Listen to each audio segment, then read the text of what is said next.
OK 嘅喎，冇味。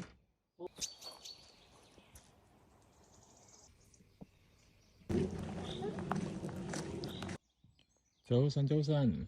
嘅 campsite 咧就好得意嘅。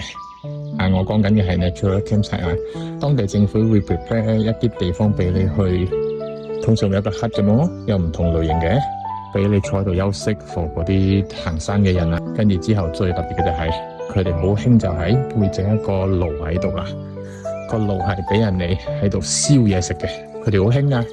通常去爬山嘅人都會帶住啲香腸嚟燒嘅，所以呢度就係貨，只係可以喺度，其他地方係唔得㗎。頂就坐喺度就好似 BBQ 咁樣啦，又俾埋垃圾桶啦。有一個地方藏住一啲已經斬好咗嘅木柴，山野嶺裏邊竟然有一間廁所俾你用㗎，係乾廁所嚟嘅。